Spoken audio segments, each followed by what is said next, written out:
Fresh and Fit Boys. I could go back to my own. Yo, I had a page, the original DJ Academics TV. That got deleted. It wasn't even my main page. My backup page had 140,000 subscribers. I remember being in an apartment. This is before I bought my G-Wagon. Before really, like, it was just, I was at a time where I didn't know if this YouTube thing was going to work, but I quit my job already. And when it got deleted, I cried in the bathroom. And I'm very proud to say it because I'm sorry. I've rolled the dice and risked my entire livelihood for this. I'm sorry. Y'all could clown me if I cried like a baby, my nigga. My girl consoled me. It's gonna be all right. I was thinking, shut the fuck up. The fuck you know about it being all right? Now, granted, I have a main channel, but I had some monetization problem with my main channel, and then that's when I made my new main channel, which is now the one that has 2.8 whatever. And yeah, but back then, bro, fuck, I'm crying. I'd cry. It's gone. So let me ask y'all. I vehemently disagree with Joe about this. And the next time I go up to Joe Budden's podcast, I will be debating and defending, but not just defending Fresh and Fit because I'm cool with them. And obviously I'm cool with Joe, you know that. But really defending, like, honestly, and I'm not bullshitting around, and I'm pretty sure members of the Joe Budden podcast will see this. Shout out to y'all. Ice-ish. Parks, what's up with you? Y'all could have this as a topic. Again, and maybe it's just Fresh and Fit supporters are 10 times more supportive with putting their money where their mouth is than Joe Budden's audience, than my audience. I'm telling you. Again, maybe it's the quote-unquote incel culture. Bro, the demonetization obviously is going to hurt. Like, you know, just off estimations or whatever, they probably were making like at least $150,000 a month. That does hurt, right? Now, again, what you should also remember, if you're making that a month on YouTube and you also have a Rumble contract, Rumble's probably matching that or exceeding it. So, again, you know, I think they're going to be okay. Yeah, you were making 300, you lost 150. But now, and I've told them this before, yo, build your own platform. Like, yo, y'all are doing shit that I could tell it's fucking up the status quo. Y'all should invest in trying to have a platform like Alex Jones. Y'all are selling ideology. Anytime you sell ideology and not just entertainment on these platforms, like, for example, Joe Budden sells entertainment. I sell entertainment. Fresh and Fit sell ideology. Nick Fuentes, even though I know he's extreme, ideology. Steven Crowder, ideology. When you start selling ideology and your ideology becomes opposed to what these platforms are willing to tolerate, you should build your own platform. And by the way, if the people who believe in the ideology, they'll fund it. They'll fund it.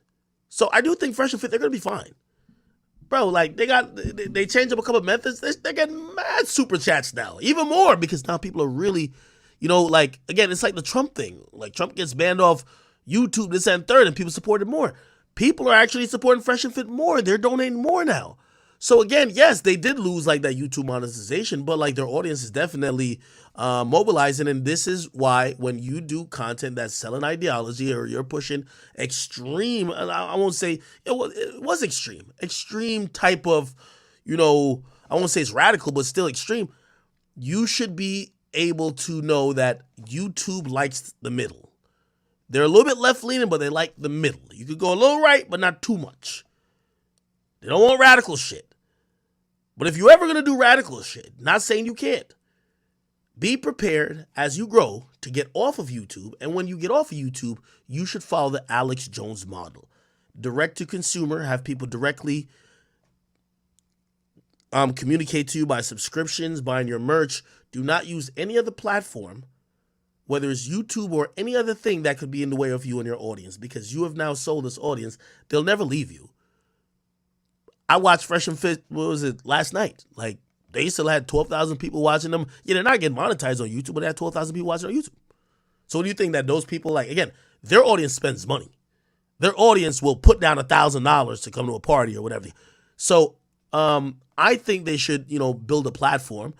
And yeah, you know, I'm not one to celebrate the demonetization thing.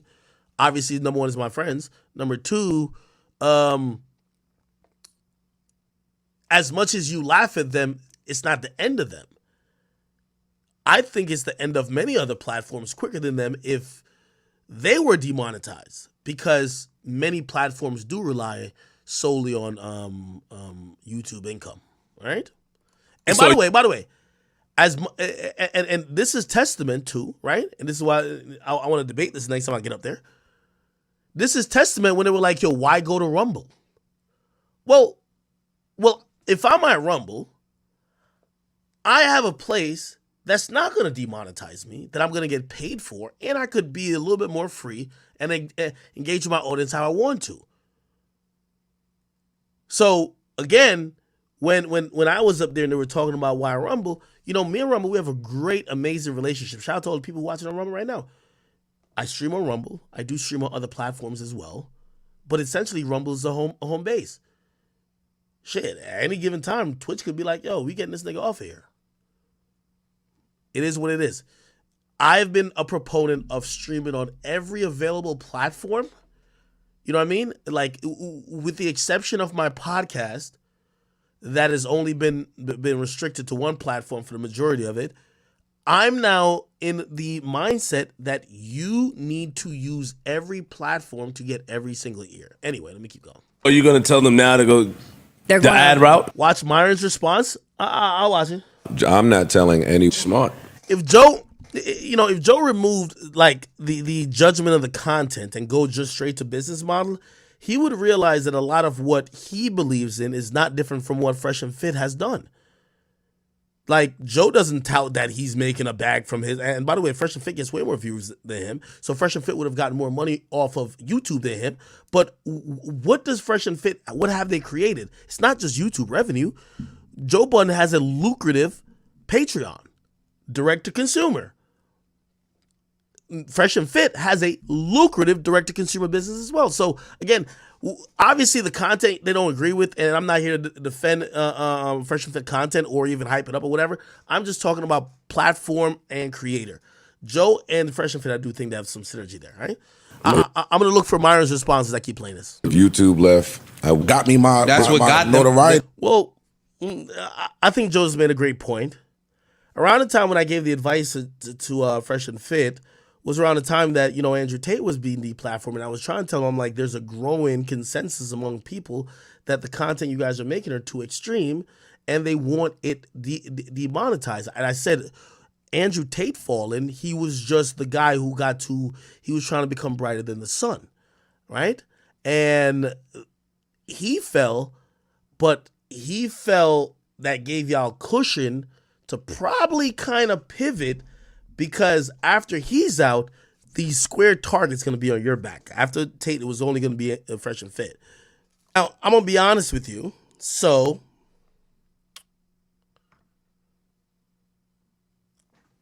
I know y'all might be like, oh, you're too cool with Fresh and Myron to really give actual opinion. I do have an actual opinion, and I think I'm very fair. I always tell them I'm pretty fair. I do support them, but I'm not oblivious to some of the stuff that they do and the possible ramifications. I do believe that they have changed the show since they got kicked off the partnership program. And I think they have changed the show a bit to be more tolerant, to be, more friendly and welcoming to women, that it doesn't seem like the Jerry Springer show as much where people are getting kicked off. There was a time where the Fresh and Fit audience had an insatiable appetite for women to get disrespected and to get kicked off. They would, like, if a woman raised their voice or disagreed too much, they're like, castle, castle, castle. I watched it live. So the audience were like, it was like in a Coliseum, and they were asking for blood. Kick those women off. Like, disrespect them, you know what I mean? And what's happened is, I think after this demonetization, I think Fresh and Fit has realized that, maybe some of those things played a part in them getting kicked off. And I don't think they've kicked anybody off since then, to be honest. I think they've been keeping it chill. They're still staying within frame, but it's like being a little bit more tolerant and tolerable of, people while having those conversations, a little bit more respectful. And this becomes one of those arguments where it says, do they blow up as much if they've never kicked no one off and they were just kind of cookie cutter and just kind of, letting, women say whatever or never checking them, quote unquote, do they blow up as fast? Because usually sometimes what people don't also acknowledge, sometimes what makes you blow up is what causes your demise, right? What made them become so big may have, once they got so big, those same things made them get demonetized, right? Now, I think there's probably a possibility they could become remonetized, but it has to show difference of behavior. Now, if they don't kick women out and they're a little bit more palatable and nicer, are the audience going to be like, y'all got soft? I think that's a real thing happening. So we're going to watch it. I'll still watch them. This is my guys. I don't care. Yeah, no, I understand. I believe it's Melissa Ford. I definitely understand why she would say it, right? Melissa Ford, no disrespect. Melissa Ford is the woman that they tell men not to be with, right? Like they tell men not to be with the woman who, in her 20s and 30s used her sexual provocativeness to, get further along, but still didn't get a man. And now they're probably a little bit older. I don't know how old is Melissa Ford. So I completely get why. Listen, I ain't gonna lie to you. Their show caters to a very finite audience. Men ages 16 to 50. Women, if you're going to like it, only in your 20s. Women, if you're going to hate it, 30 plus. Anybody who's watching it who's 30 plus is going to hate watch. You know what I mean? Because, bro, they're telling people not to be. They're telling people like you're worthless, right? I get it. Cool. All right. Okay. This Joe, man. Yo, what's up with Joe, man? I love Joe, though. I do love Joe, but I still love Fresh and Fit. Hey, here's the thing. It becomes the enigma again. Which, by the way, I think the RP space is like in a weird way. Sneeko just announced that he just quit, or like he's done with it. Sneeko, which I ain't gonna lie. I think Fresh. I watched the episode with him, Fresh, and Myron wasn't trying to. Well, Fresh wasn't trying to say. Sneeko definitely is a grifter. Like that's my guy, but he's a content creator and just that. My man Sneeko, and I will tell him the next time we talk to, bro, he got to stop acting like this holier than thou. He's just a Muslim and all that shit. My boy is down to create content. That's it. Because what happened, I think he just did the complete switcheroo with the red pill thing. He became one of them. Like he was like a mini Tate that people were like, oh, okay, he's like the younger Tate. And then as soon as Tate got locked up and Tate stopped talking about bitches and basically started talking about the Matrix is just only trying to lock him up. Like Tate, that's what really killed all this shit. Tate hasn't talked about pimping these hoes for a minute. When Tate was talking about pimping these bitches, everything was great. Like, right? Like, Tate was like, yo, yeah, I'll tell you bitches shut the fuck up. Everything was great. When he got locked and now he's like, nah, I treat women well. I do this. It's all about family. Nah, he don't talk about no woman chauvinist shit no more. Tate ain't talk about getting his dick sucked by 5 bitches in a long time. He used to hilariously teach niggas like, or even talk about game. He don't do it no more. After that, Sneeko was like, yeah, I don't think there's no more shit over here. I'm out. He's kicking it with Aiden, right? And then Myron and Fresh, with Fresh and Fit, they got demonetized. And like, Myron's all the way in. So like, yeah, I'm looking at Sneeko, I'm like, what the fuck is going on, bro? But I will say this. What becomes interesting is that, by the way, what Tate and Fresh and Fit do has always been more about more than just talking to women about, or talking to men about getting pussy from women, or just talking down to women. You might think that's what it is, but it's been more than that. Fresh and Fit does Money Mondays and all that type of stuff, and they talk about fitness, they talk about wealth and wealth creation and all that type of stuff. Now, granted, here's the thing, which I think they probably have to also come to terms with. You guys are diverse, but what has gotten you this level of fame and success is your focus on, especially those after hours. Without after hours, you don't get to be that big, right? Now, again, that doesn't embody the entirety of your content, but for the ignorant and for the people who are just only hearing about you from clips, that's all the content you do. And such is the case when they judge you for it. Definitely not right, but that was what happened. Same with Tate. Tate was really like, Tate is like a great storyteller. I heard Tate talk about politics, talk about religion. I heard Tate talk about everything in the world, right? But what were those clips that were going viral? It was him telling the bitch to shut the fuck up. He taking her money. He just like showing how pimping works in his life. And that's what went viral. Because of that, that's kind of why, after he got charged, he's having to work so hard to try to change the perception of himself, because all the other stuff he was talking about wasn't that popular. Like, let's just be honest, right? Like, Fresh and Fit isn't like, I know people, and someone donated here the other day. Fresh and Fit does really good job of teaching people how to get into real estate, but that's not what has made them popular, right? So again, with Tate, he's now spending time trying to get people to buy into his other stuff that could be as popular. But in reality, even with Tate, people want to hear that same shit talking. We're just waiting for him to like done with the case. We like people ready to hear that bitches ain't shit. You know what I mean? Yeah, this is how you got to treat these hoes. Like, that's what they want to hear. Like, to keep it real, Tate just keep talking about law. Like, after, you're going to understand because he got a case. But after he beat this case, man, you want him to go back to talking about that. And I think this is where Fresh and Fit, they're in a kind of a bind because I don't think their audience wants to tone down. They don't want to tone down After Hours. And you have to pick which master will you appease. If you appease YouTube, you turn into the whatever podcast and you are cookie cutter. If you appease your audience, you double down and you say, fuck YouTube. They might not let me back on ever, but we gonna do what we do and shit. Let's do direct to consumer. You go Alex Jones. So we gonna see what it is. Let me see if somebody says play Myron's. I'm gonna play Myron's response. Somebody says filled with F words. I'm hoping not. Anyone goes, isn't the F words like taken out of here? If there's too many F words, the first F word I hear, I'm getting off Twitch. I ain't gonna lie to you. Did you see how Joe Budden attacked you guys in the last episode? He said that you guys were broke without YouTube. I think it's time you address this clown. No. We still broke. Let me tell you this. Number one, I'm not doing anything weird with my dog. Number two, we surpassed him on YouTube. Number three, he's a failed rapper. No one listens to fucking mood music. Number four, he's emotional. Number five, he beats on women. Number six, people that work with him don't respect him. He went ahead and turned his back on people that helped him build up his podcast, right?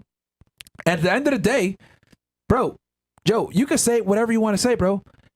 Here's the thing.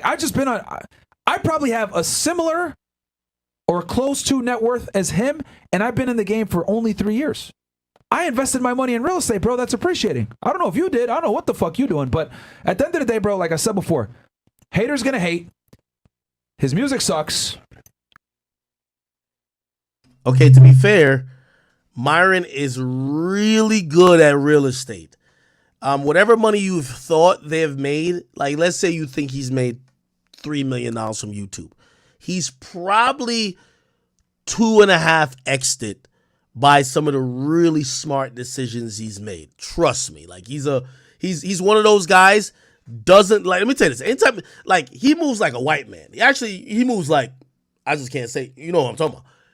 Doesn't gamble, doesn't drink, doesn't waste money on designer clothes. He only takes every dollar he gets. He don't buy no.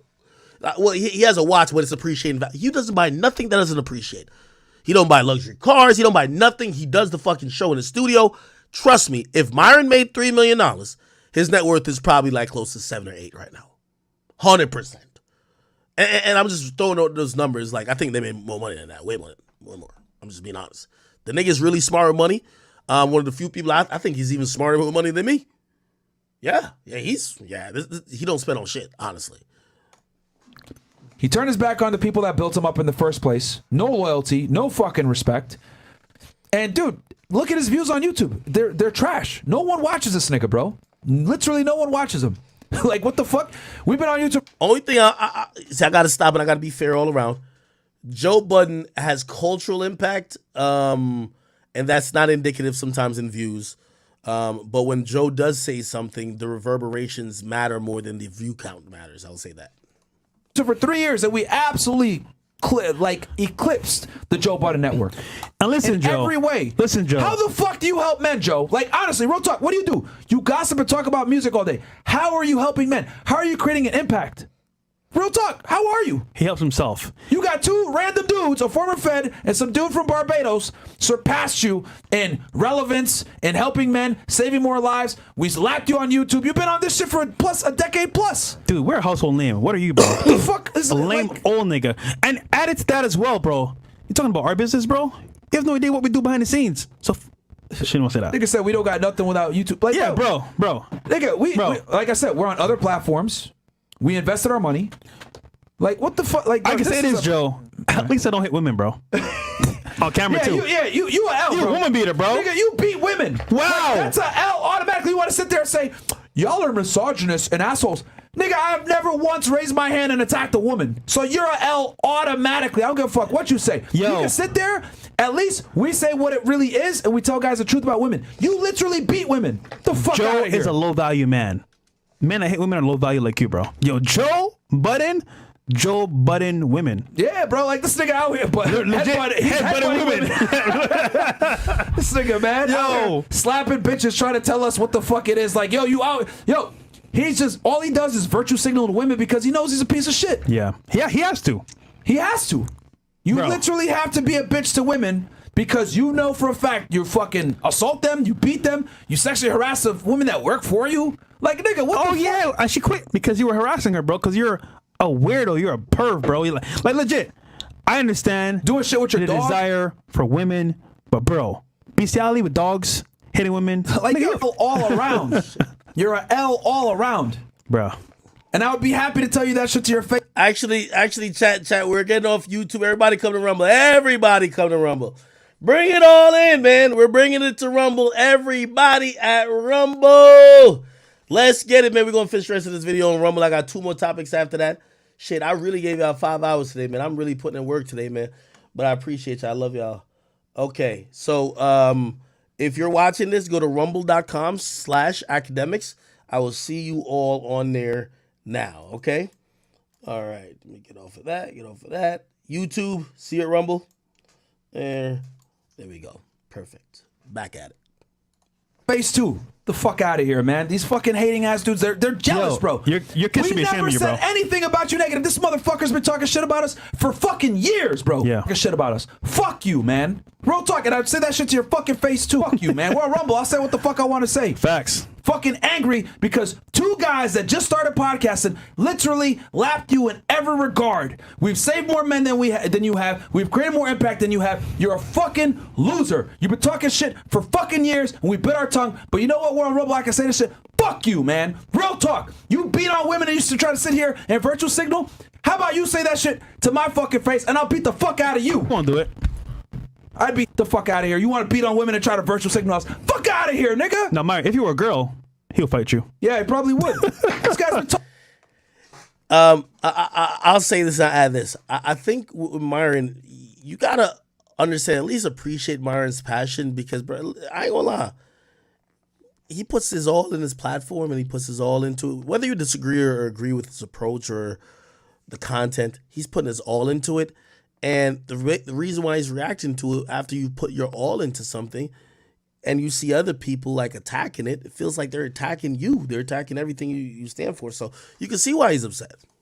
Talking shit for fucking years, man. I'm tired of these fucking idiots, man. All they do is talk shit. No. They talk shit from the convenience of their fucking home on a fucking microphone. You never say this shit to my fucking face. 99% of our detractors would not say the shit that they say on the internet about us if we were face to face. They would not. Yeah. They would not. Because I am prepared to fucking, if I ever meet y'all in person, sign the waiver, let's put boxing gloves on, and let's do this shit. You know what we should do? Real talk. Sign the waiver, let's put gloves on, and spar like gentlemen. I'd be happy to fight some of you motherfuckers that talk shit, man. Joe, this is for you, Joe. We'll bring you some women. You beat. No. That's what you're good at, bro. Beating up women. No. So once again, bro. Fresh. No, don't say that. No. It's fucking annoying, man. Like, these people talk shit about us, and we've never said anything about them. We never start issues. Y'all always start with us, but you know what? I'm tired of this shit. Y'all want to start with us? I will fucking finish it. Any of you detractors that have a serious problem, DM me right now on fucking Instagram, UnplugFit. If you're fucking somebody, we'll fucking sign the waiver, we'll put the gloves on. I'd be happy to beat the fuck out of you for 3 minutes. Let's fucking do it. Y'all niggas see me, I'm going to the gym 2 times a day. I'm tired of this shit. Some of y'all need to get held accountable and get your fucking ass whooped on camera to let you know that you need to stop talking shit about people that don't do or say anything about you.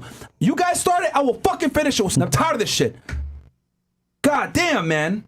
Well, once Some again, of y'all though, niggas need to really get punched in the face and get some consequences for talking shit, man. that's the old heads. Second, the young kids. It is what it is, bro. He's He's barely respected in today's music. Nobody gives a fuck about him. He's a failed ass rapper. You fucking suck, man. Yeah. Last hit you had was Pump It Up. 2003. Name 3 Joe Nigga, Budden I was a songs. child. Yo, name 3 Joe Budden songs. I can't. I can't even name one.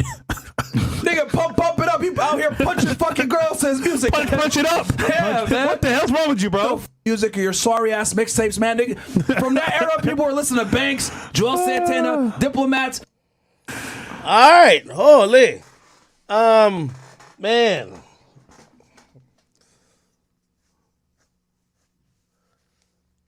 Unfortunately, I think Joe's about to use this and just laugh even more. But I appreciate Myron's passion, man. I know what it's like to feel like everybody's up against you. I know what it's like to be all in. There is no turning back. Myron is all in. There is no, okay, let me go do this other thing or no, he's all in. And I always respect people that are like that because, you know, they're not looking for the next thing to hang on to. They're all in on their lane, and I respect that. You know what I mean? Again, him and Joe, I don't know, whatever. Okay, cool.